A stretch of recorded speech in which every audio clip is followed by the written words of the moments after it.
Welcome, everyone, to this Good Leadership Podcast. My name is Charles Good, your host and the president of the Institute for Management Studies.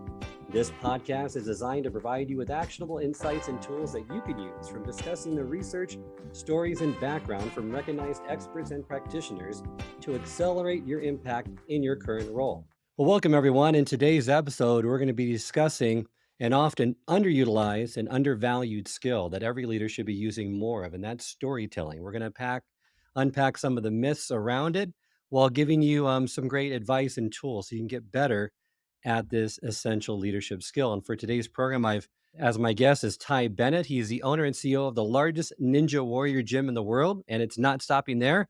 Soon he's going to have 3 Ninja Warrior gyms to add to his portfolio. He's also an active CEO and entrepreneur, has built 3 multi-million-dollar businesses in 3 different industries. Him and his brother built a direct sales business to over $20 million in annual revenues while in their 20s.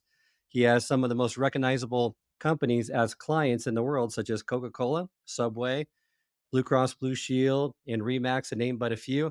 And he's also a best-selling author of The Power of Influence and The Power of Storytelling, The Art of Influential Communication. Thank you, Ty. Welcome to the program. Yeah, thanks so much for having me. Great. I loved our conversation last time on influence and its impact from your other book. Wanted to get you back on the program to talk more about a critical leadership skill that I think people aren't talking about enough.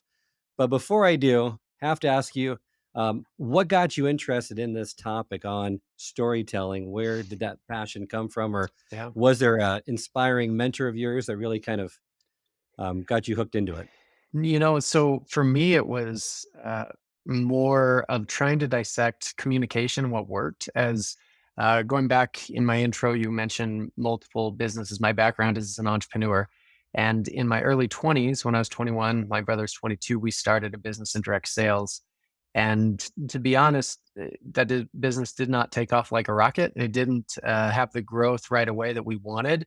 And I had some good learning experiences where I had to recognize that I just wasn't moving people. I wasn't influential, right? I wasn't getting people to buy from me or to take action or to choose to do business with me.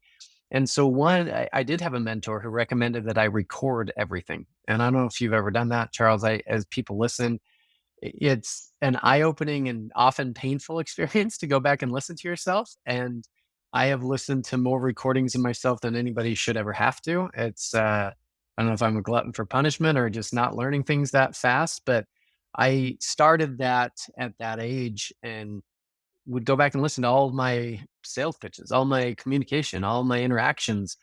And it was interesting, all of the things that I learned. But at one point, I remember asking the question, okay, what caused people to engage? Right? If you and I were talking and I was pitching you, at the moments that you were leaning in, at the moments that you were laughing, that you were asking more questions, that I seemed to have you involved and captured in the conversation, engaged, what was I doing? And often I was telling stories. And so that was like a light bulb to me, like ding, ding, ding. Okay, let's hone in on that.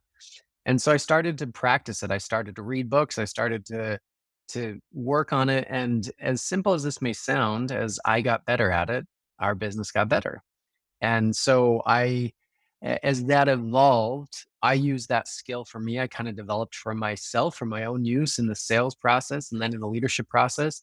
Then I began training our sales team on some of those techniques. And then as I wrote my first book, as I started speaking to companies, I had a lot of people would come up after I spoke and ask me if I could coach them or if there was any coaching available on presentation skills, on storytelling in particular. And that eventually led me to writing the book, The Power of Storytelling. It's the book I wish I had when I was 21 years old. Maybe it's not the greatest book ever written on storytelling, but I think it's one of the unique books that dissects it as a skill and breaks it down and gives you the formulas to use because I think anybody can understand those. And it's interesting that the feedback that I typically get from people is one of two things.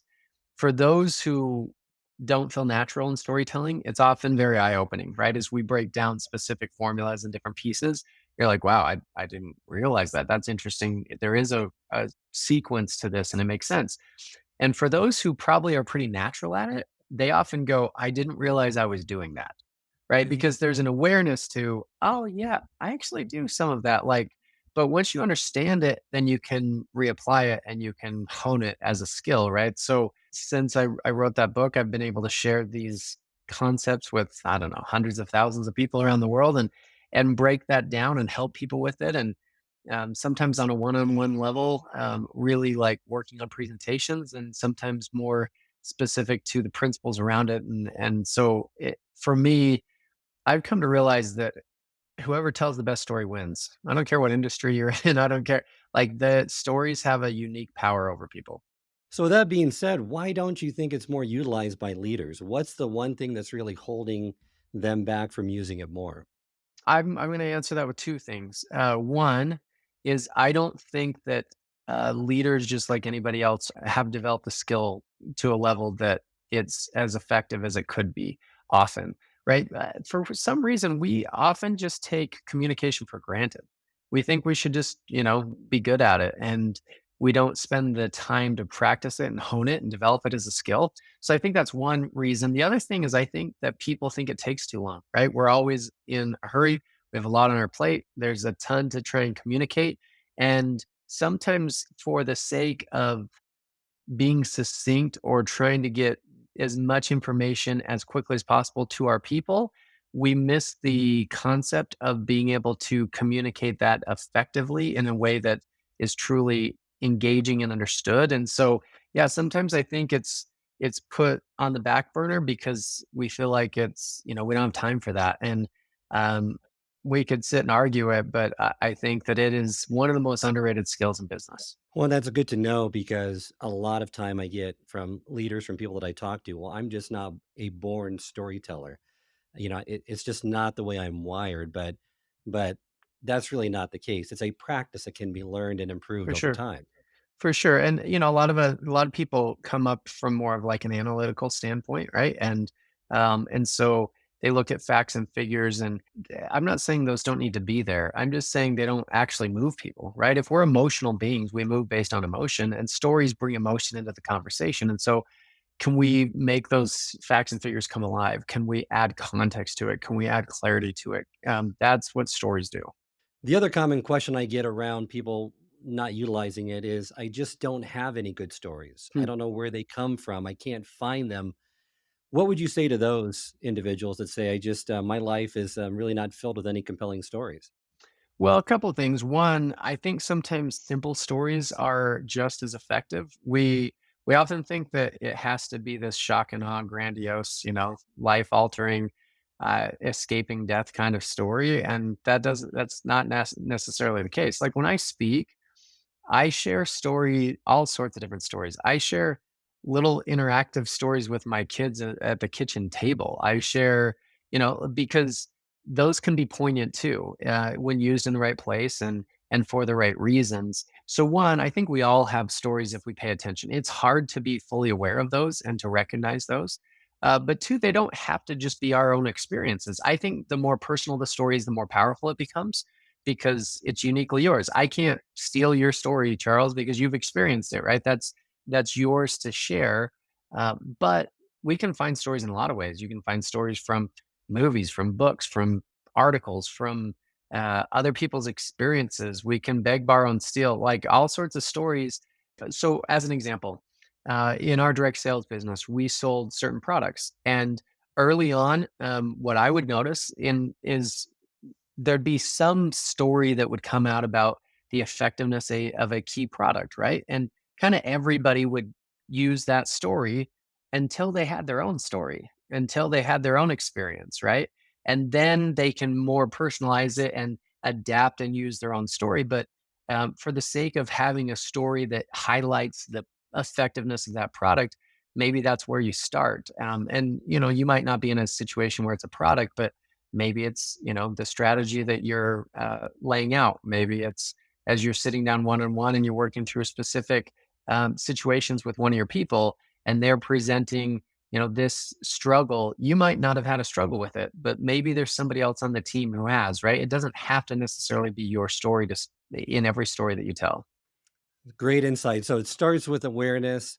Let's turn to what really the focus should be. And I have a couple great books that I've read and people that I've had on the podcast as well. I mean, one's talks about story a lot. And he says, you always have to remind yourself that you and your brand, if it's a business, are not the focus of the story. Mm, Your audiences are mhm. the focus. Your customers should be the focus or the center of your brand story, of your story that you're trying to tell. And I love his statement when he says, when you truly connect with your audience, you can craft irresistible brand stories that turn engagement into enthusiasm, into evangelism. So I like you that. don't want customers, right? You want fans, and stories are such a powerful way to do that.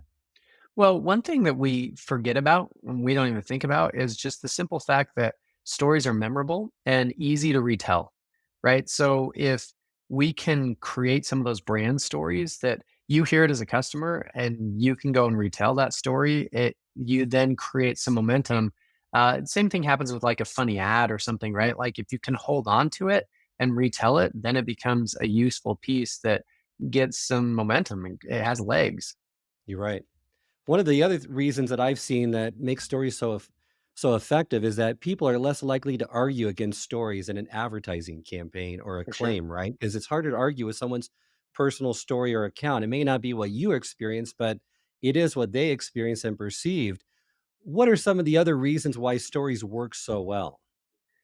Well, like I just mentioned, they're memorable. They actually induce two specific chemicals in the brain: cortisol, which causes us to focus, right? So we pay attention, and oxytocin, which is often called the trust hormone. There's a connection that kind of takes place in that. And ultimately, I think it's the emotion that invokes that causes you to want to take action, right? So if the story is to sell your product, if the story, whatever it is, it invokes that emotion that moves people, and so, yeah, I think stories have a unique ability. I like the point that you made. I can't argue your story. I can argue your experience. If you say this does, this, and it'll just lay out facts, I could argue that and go, okay, like prove it to me. But if you share your experience, then it's uniquely yours. And we just kind of hear it and accept it. And we move forward with it. So there's so many reasons why we should use stories. Love to kind of dive into how they can be used in what ways. Because if you're a leader, if you're a manager, a boss, an employee, a parent, a spouse, there's always ways to put stories into your communication to make you For more sure. influential.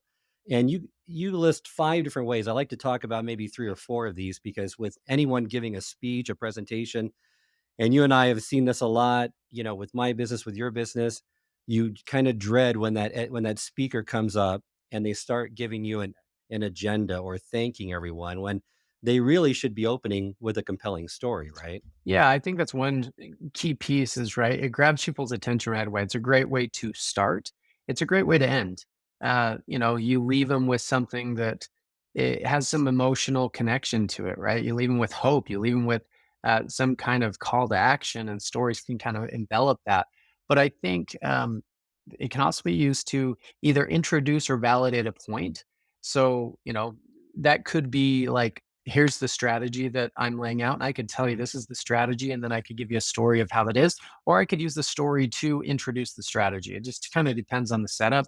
Or if it's a product that you're introducing, and then you use a kind of a testimonial type story of, we introduced this product and my mom was first to use it, and this is her experience, or whatever it is.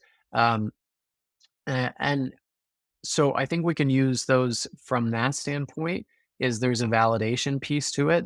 I also think that sometimes you can use stories to um, deal with objections, right?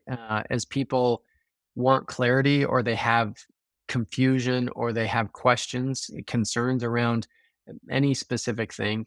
I think stories can shed light on it. They can give context to it, right? And so, if we dive into like where exactly, that's like how you would use a story.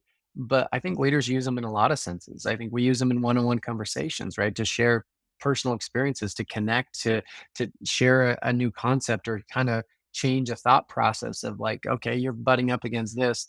Maybe if you thought about it this way, I had an interesting experience, and you can paint a picture and help them see kind of a new idea, a new strategy. We can use them in the sales process, obviously. We can use them in training. We can use it as we introduce new ideas. Stories teach extremely well.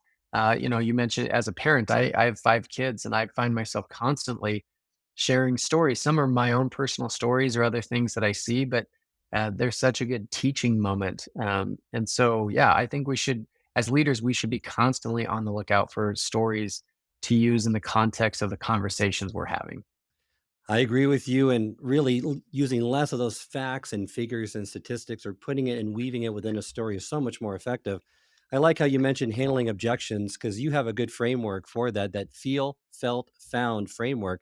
Love for you to unpack just a little bit for our listeners, just for them to be able to use that tool and understand it from Yeah, I think in sales training, this is something that, I was taught years ago. I don't know who first developed it. I don't know, Brian Tracy or somebody. But it basically sets up a story, right? Where, Charles, you say, okay, but what about this? And say, okay, yeah, I understand how you feel. In fact, many people, when we first introduced this, have felt that same way. But this is what we found leads me right into a story, right? That I can share, whether that's my own experience or somebody else's experience with it. wonderful.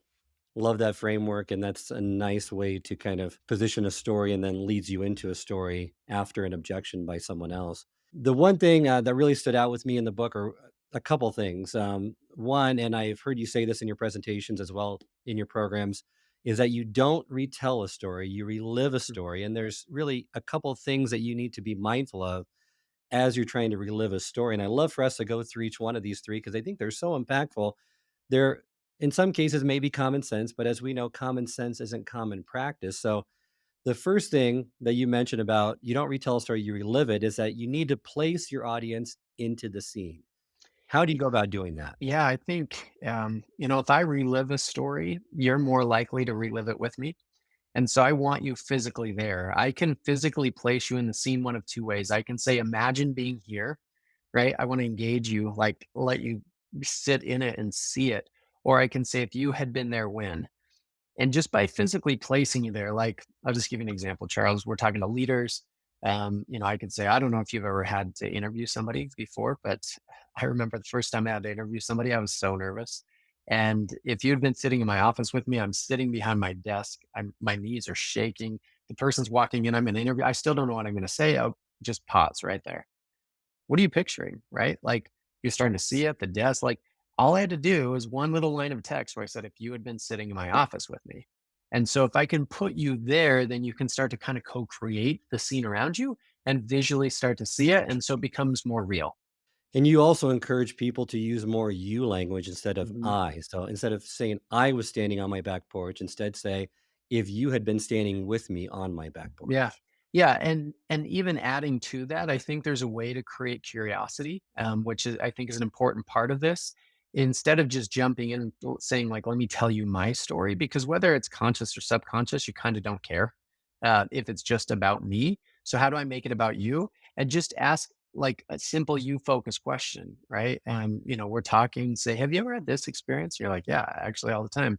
Well, it's interesting because, and boom, now I'm bringing you into the story. So the technique is I'm going to use that you focused language, but make it a question. I'm going to tap into your world with a question, and then I'm going to bring you into my world with a story. So you lead off with that question. Mhm. Say it's a presentation, and then that leads into a story, so that you avoid at the beginning of your presentation, your talk, of just trying to go through all the facts. It's really getting them engaged from the start, so you have an engaged, fully attentful audience versus an audience that really may not be connecting. And it's, as you and I both know, it's so much harder to get them to connect midway through anything than it is if you just started out and grab their attention And right it from the makes beginning. it feel conversational, right? It's not me talking at you, it's me talking with you. If the question hits and you engage with that in a positive way, then the story has relevance in your life, right? It's not just talking about my life. Now we're talking about our life and our shared experience. So you place them in the scene, you created curiosity. How do you reinforce the relatability so that they feel like they can connect in a deeper way with you? I think this is having a conversational tone in the way that you speak, constantly kind of throwing it back on the audience. And it's interesting the example I just gave you a minute ago when I just was making it up a second ago, of like a story about interviewing for the first time. I did this a few times where I said, I don't know if you've ever had to interview somebody before. It's just those little relatable statements. It's like for a second I'm telling the story, but just for a second I'm gonna like break the third wall, like, and talk to directly to the audience, right? And just go, have you ever had that happen before? What would you do in that situation? Like, and just maybe a couple of times so it feels natural and conversational. And there's a touch point to make sure that the story is being reinforced to them. If you and I were one on one and we're just sitting here talking, there's probably a point in certain stories that I could say, isn't that just like the situation you're describing? Like truly reinforce it to exactly what you're going through. Now, in a bigger group, you may not be able to be as specific. It might be more general in how you reinforce that. But the idea is that you're touching base to make sure that they're following, that they're with you, and that that story connects. And overall, you want to make it more of a dialogue versus just a monologue, For sure, right? for sure. Yeah, well said. So, moving to the three parts of an influential story, it's the setup, it's the struggle, it's the solution. And I love how you say that the solution, to overcome maybe the struggle that has an idea, strategy, a product. But remember that if your struggle is relatable to the audience, then this solution is going to be credible and the hero is going to gain credibility, which is, I think, a key point in this whole influential story setup and structure. Yeah. I think sometimes we miss the idea that the story should be struggle to solution. The struggle is the relatable piece, right? And especially in business, we kind of want to just come across as like we've got it all together, we've figured it all out, and so we present solution to solution stories, which are not very relatable. One, because they're not true, and two, because nobody cares. There's no emotional connection there, right? I mean, think about a business story. Most of them sound the same. Brand stories. We say, we're great. We've always been great and we'll always be great. And if you work with us, that'd be great. Right? Like what's real? Like you exist in business to solve problems. And as a leader, you haven't always had it figured out either. Your product exists because there is some kind of struggle. I don't care what you sell, product or service. That's why it exists, right? And so being able to connect to that and to the pain or the change that people want to make, the motivation that they have, when they connect to that, then they're going to kind of beat down your door for whatever that solution may be, and that's where the story becomes really effective. So it's making sure too that you're not spending too long on the setup, that Yeah. you provide the context, you set the scene, you introduce the characters, but then you throw them into a struggle as quickly as possible. Well, if the struggle's the hook, right, then you want to get to the hook pretty quickly. And so there's some basic things you might have to set up for it to make sense. So I'll give you just an example. A story that I've told for years that's just kind of funny, relatable. I fly a lot. I travel all the time. And because I fly on Delta, I'm based in Salt Lake City. I get upgraded to first class virtually every time I fly. So I tell a story about getting upgraded to first class and interacting with a jerk. What I just told you is the only context that is relevant for that story. You have to know that I fly a lot and I get upgraded for free. That's the setup. Because otherwise, the next part of the story, when you get into the struggle, it doesn't make sense. But all the other information, I just want to get there as quick as I can, right? And so if there's certain elements that need to be there, introduce main characters, whatever, you do that and then you throw them into the struggle because then people start to really pay attention when the struggle hits and there's an emotional connection. Well, I love that story. I wouldn't hopefully you wouldn't mind just giving the listeners kind of the full Yeah. story of it. You can kind of see that struggle and solution because it really sets up well for all three Yeah. pieces of it. Well, so I was flying to Oakland, California, Bay Area, quick, painless, about an hour and a half flight. I was upgraded that day. I was seated in seat 4B. And I think I was the first person who came on the plane. I came in and sat down. I wasn't paying attention as other people were coming on the plane. And all of a sudden, this gentleman stopped next to me and he goes, "Get up, you're in my seat." And he said it pretty aggressively. I looked up and I said, "What?" And he said, "Get up, you're in my seat." And I looked up and I went, "Okay, I'm sorry. What seat are you in?" And he goes, "This is first class. Do you realize this is first class? You're in my seat." Do you love people like that? I just was like flabbergasted. And I looked up and I said, "Yes, I realize this is first class. I'm also seated in first class. What seat are you in?" And then he asked me what I still believe is the dumbest question I've ever heard in my entire life. He goes, "Did you pay to sit in first class or did you just get upgraded? Because I paid for my first class seat." Mm. So I answered him. I said, "I got upgraded, which really stinks for you because that means I paid a lot less money for the exact same seat." I said, "What seat are you in?" And he goes, "I'm in 4C." And I thought, "You've got to be kidding me." I said, "This is 4B. This is my seat. 4C is right there across the aisle. And without any hesitation, any apology or anything, he just turns and he sits down in his seat. And I'll be honest, I'm usually pretty good. I don't get really ruffled by people, but at this point I was ticked. And I looked at him and I go, you know what? You would suck at what I do. And he goes, what? And I go, I didn't stutter. I said, you would suck at what I do. And he goes, why is that? And I said, because you're not good with people. You are horrible with people. Just be nice. It's not that hard. And he looked at me Right. like with this shocked look like no one had ever told him he was a jerk before. I shared that story to an audience recently, and this woman in the front row goes, no, his ex-wife told him he's a jerk. I'm sure of it. Uh, but you think about that, right? Like if we're just break down that story structure, um, there's a little bit in the setup that you need to know. Just that I get upgraded for free, that I was seated in seat 4B, and we might get into this later, but when you get into detail, specific things like that make it more tangible, right? You need to know that I'm in 4B for the story to make sense. And so he comes in as soon as we introduce the him as the character, we'll call him the jerk enforcer. I don't know what his name is. Uh, you know that this is a man versus man conflict because of the tone that he takes, which is me. Think about that. I'm the storyteller, and so I'm using dialogue.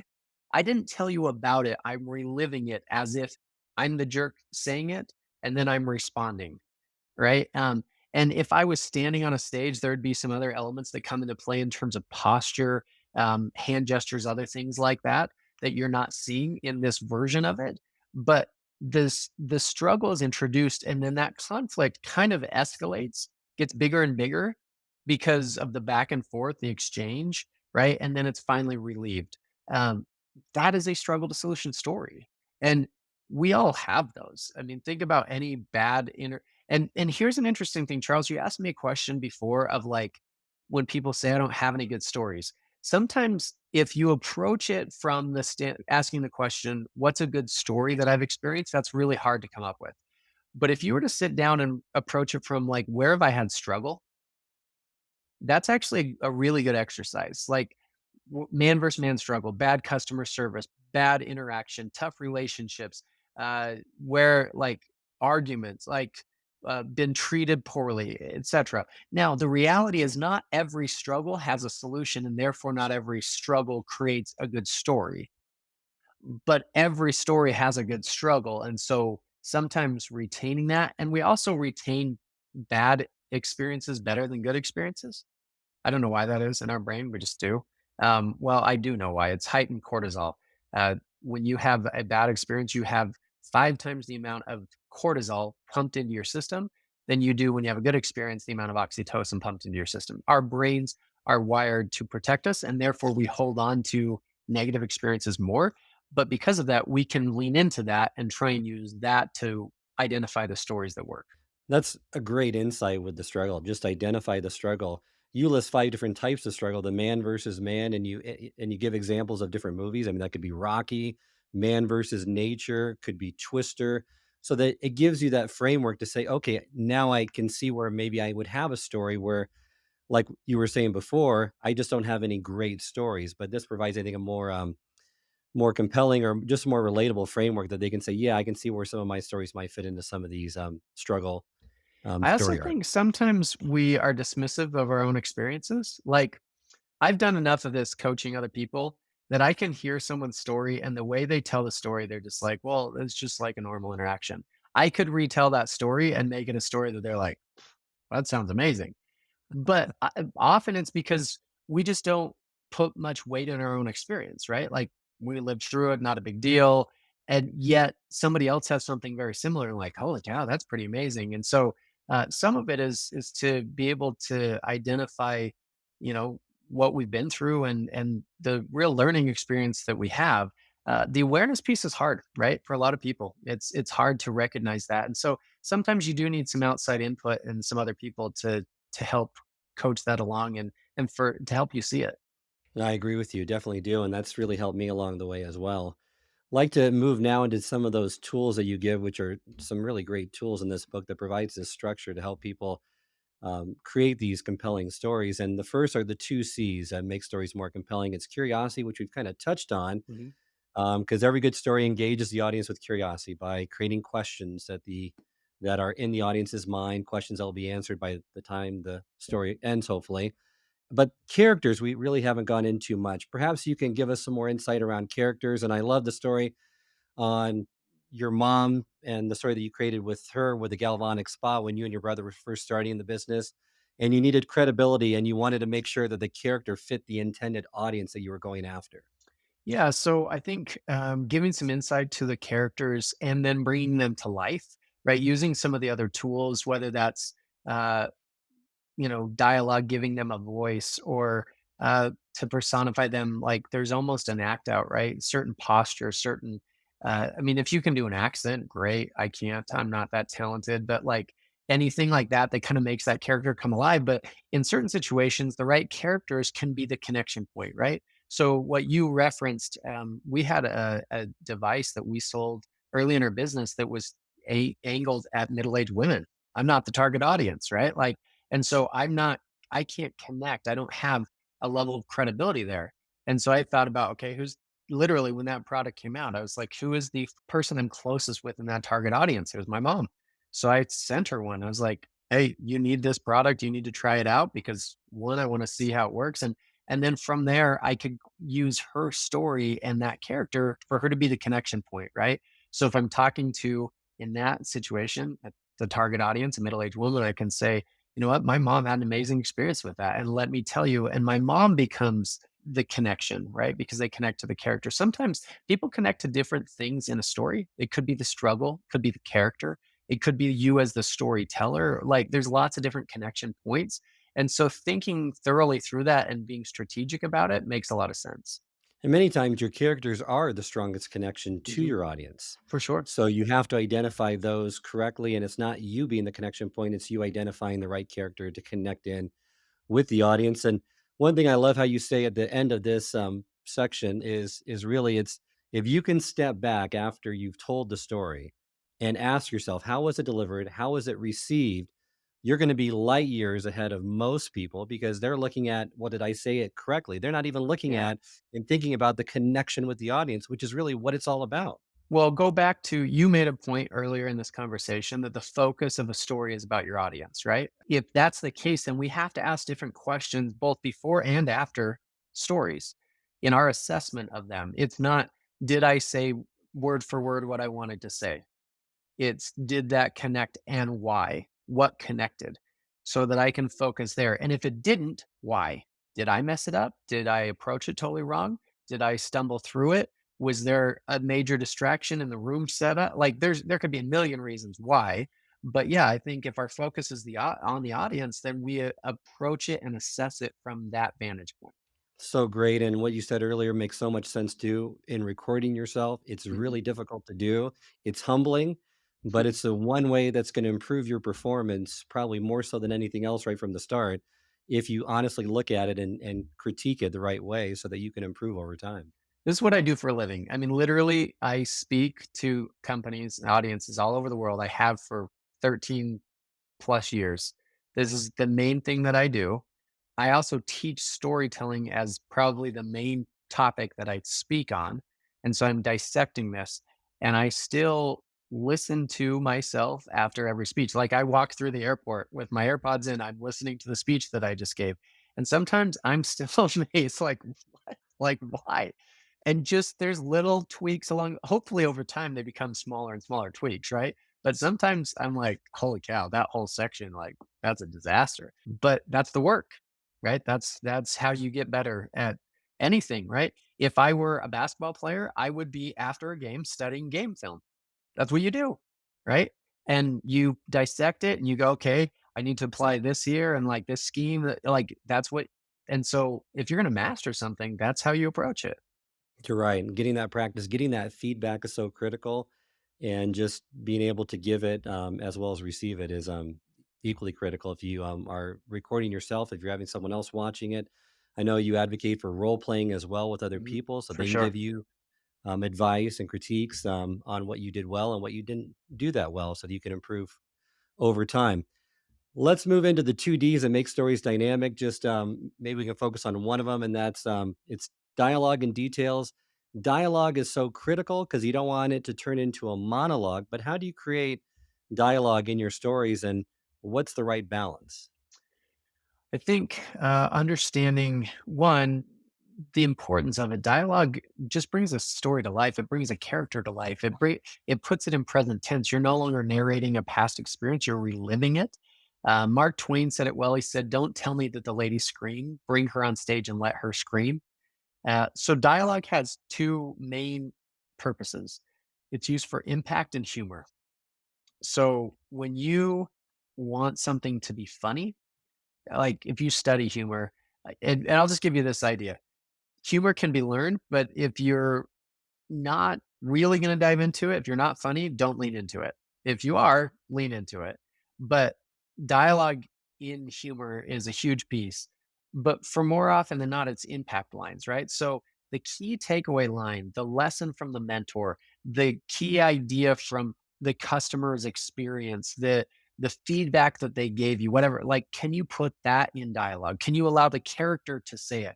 Because it's almost third party validation. I get that you're the storyteller and you're actually saying it, but when I tell you the story and I allow dialogue for that character to say it, all of a sudden I'm not saying it, right? If I am talking to you and I'm like, Charles, when you told me and I'm giving your words validity. And so I tell stories like I had mentors of mine who taught me lessons that I give them a voice. I have, in that story we met reference from my mom, I give my mom a voice to here's the results she had in her voice, right? Instead of me just saying it. And we could go on, but ultimately that's the idea is that you allow characters to say it. Well, I love the one story that you give about one of your mentors, Stephen Covey, and putting it in his voice about the advice he's giving you in your first meeting with him, right? Yeah. Yeah. And so, whether it's him or anybody else, allowing that impact line to come from him is so much more powerful than somewhere else. Right. The other D is details, and there's three main areas that you want to look at in terms of adding details to the story. And you say that's location, it's in amounts, quantities, and time. And you give a great story in the book, and I've heard you say it on stage as well about Mel Fisher Mhm. and his story that really kind of builds all these elements in. I'm sorry. I think that the idea behind details is to make something tangible, right? To grab onto it. Mel Fisher was the greatest treasure hunter the world has ever known. He discovered the treasure of the Atocha off the Florida Keys, worth over $400 million. It's crazy, the unbelievable story. But I'll just give you this idea. Think about it. When he discovers the treasure of the Atocha, the way that I tell it is, I say one day a magnometer indicated something down on the seabed. And two divers dove down to see what they had found, and they found they were sitting on an entire reef of silver bars. Can you imagine? They found 700 silver bars that weighed 70 pounds apiece. They found 2,500 emeralds, 3,500 other gems, hundreds of pounds of heavy gold discs, bits, and chains, thousands of artifacts, cannons, all sorts of things. Estimates put the wrecks valued over $400 million. Or I Wow. could have said they just found a really big treasure, right? Like those details paint a picture. You can see it, you can touch it, it becomes real. And so that's where those details step up. That's where those details become more important. And because of that, I think details are an important piece that we sometimes miss. And we think we're now there's places where details don't need to be there. There's unnecessary details, but details that you can grab onto, they're going to help somebody to solidify it in their mind.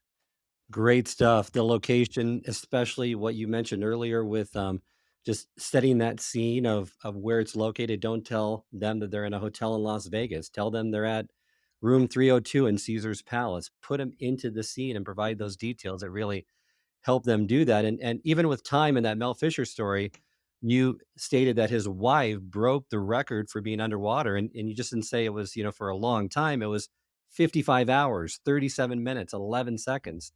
So they felt more impact because of that, and it really Yeah. drew them in. Yeah. Yeah, it's funny some of the details we gloss over that just have more impact, right? Like any of those, like I hear that you just saying that, right? 55 hours. It just listen to the difference of she did this for a long time versus she stayed underwater for 55 hours, 37 minutes, and 11 seconds. Like all of a sudden you're like, what would you do? Like it's making me think, it's connecting me, it's engaging me. A long time means nothing, right? Like, okay, great. And so it's just something that it's a missed opportunity for connection with the audience when you don't use it. Now, how do you know which one or how much is enough or if it's really connecting? Is it just through trial and error, having that feedback, watching it and saying, well, the audience really, I gave them probably too much detail. They were getting disengaged versus maybe not giving them enough because I really wanted to accentuate this part. So I'm going to answer that with a yes and a no. Storytelling is an art, right? That you can understand the science, but it is an art. And even your voice, Charles, is going to be different than my voice, different than anybody else's. And so you might tell a story a little bit differently than I do, but it works for you. So there is a lot of it is trial and error, but not just with an individual story trial and error. There's that, right? Where I'm going to tell a story 3 or 4 times before I feel like, okay, I think I've honed it pretty well. But then through the course of doing that and being aware of it, I'm also finding my voice in storytelling where I then can get better at other stories because I'm a better storyteller. I understand. So the trial and error can actually be catapulted into other stories and used as a reference point. And so I think it speeds up the learning curve. Thank you. That's great advice. Before we end, I want to just touch upon one of the two M's. So the final piece is the two M's that make stories memorable. That's movement, which is really a lot of that has impact when you're live and in person. But Mhm. metaphors, I think people really struggle with. And I think it's so important to use figurative language to connect the audience into what you're saying, especially if it's something unfamiliar with them. Absolutely. If you can compare the known to the unknown, right? If you're presenting a concept that's hard for people to get around, and when I say metaphors, I'm not necessarily saying like you can't be a simile, you can't use like or as. Like I'm just saying analogies, right? But yeah, some concepts and some stories need metaphors, and I think great communicators take complex ideas and they make them simple, and metaphors are a great tool to do that. So yeah, where that's needed, that's an incredible tool to add into a story. And the metaphor-based story, worked like magic for you to establish credibility when you found, that you're gonna compare yourself to Bill Gates when you were starting out. So people didn't just look at your age as something that was a deterrent from wanting to buy from you, right?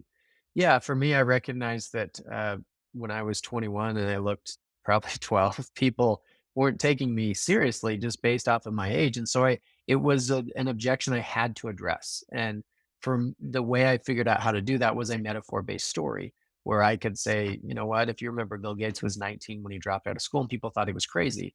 And then, like literally owning it. I'm not saying I'm going to be as rich as Bill Gates is. I'm not saying I'm going to change the world the same way Bill Gates has, but I do know that I have something here and I'm asking you to take a serious look. And so that comparison, comparing me, the unknown entrepreneur, to Bill Gates, the known entrepreneur, that metaphor worked because I was confident in the way that I approached it because I could build that out. And truly, if you look back in my career, that story was a turning point for me. That story is the reason we're having this conversation today. That's where I gain or glean the power of storytelling in my life because of the trajectory change that that story made. And so, yeah, I think stories for all of us, we can find that right story and be able to use it in a way that truly makes a difference. Thank you, Ty. As we close this episode, always want to leave my listeners with something that they can use right away. Is there one piece of advice that we've covered or maybe haven't covered that can start anyone on this storytelling journey and get them to become better storytellers? One, I think just, listening into this, I think is great. And obviously there's research that needs to happen, dive into it, read books, etc. But this is a practice. This is a skill and you have to practice it. You're not going to become a great communicator by just listening to a podcast. Unfortunately, I wish we could. But if you'll go out and practice it and understand, like, I'm trying to hone this skill, the more you do it, the better you're going to get at it. Wonderful advice. Thank you, Ty, for being a part of this episode. Remind our listeners how they can get in contact with you. Pretty easy to find, tybennett.com, Ty Bennett on most social media platforms. Yeah, just look me up. Love to connect. If you enjoyed this episode, I encourage you to share with others and post about it on social media. You can also go to our YouTube channel, which has video recordings of all the episodes of this podcast, along with bite-sized segments called single servings that are designed to answer your most pressing leadership and management questions. Remember, until next time, it's not what you know that counts, but what you do consistently that makes a difference.